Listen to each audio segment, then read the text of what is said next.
Now, the countdown to the UN Climate Conference in Glasgow is now officially on. It's the first time it's being held in Scotland and indeed the UK. 30,000 delegates from around the world are expected to arrive in Glasgow in just 6 months' time, though there's still speculation that part of the event will have to take place virtually. Laura Piper reports. The most important climate talks of our time are now less than 6 months away, but with one major question still outstanding.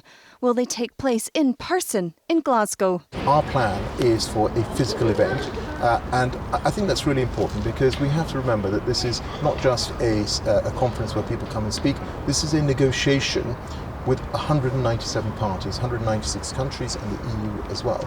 And that's why it's important that we have this as a physical event and to allow particularly developing countries to sit at the same table as the big emitters, as the big economies, and have that negotiation face to face. No detailed answers yet, but this hotel in the city is fully booked just in case. Are we fully booked? We are. We actually have no idea who's staying with us, but the Foreign Office has just taken this hotel and everything that goes with it for that period. So how exciting. Planning is also underway by Police Scotland and Glasgow Council. This will be, after all, a major security operation, with the pandemic adding its own challenges.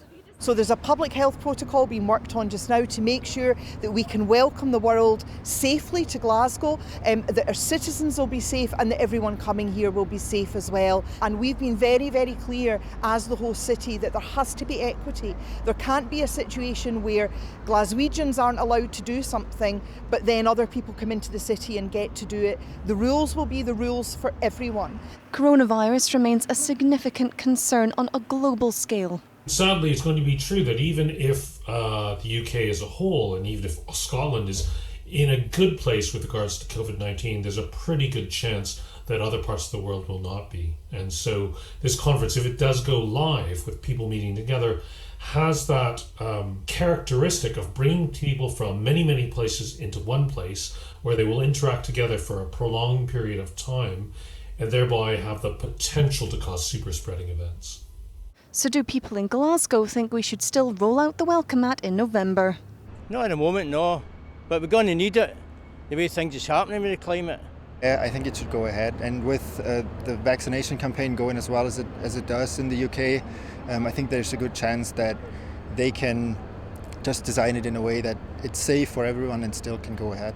I do think with COVID, most of it should be online, like if it is available to do that. In the meantime, planning ticks on. The toll booth behind me here in Glasgow will be lit up from next week with a projected clock, counting down the days until the climate conference takes place. And those all-important pledges are made to protect our planet before time runs out. Laura Piper, STV News, Glasgow.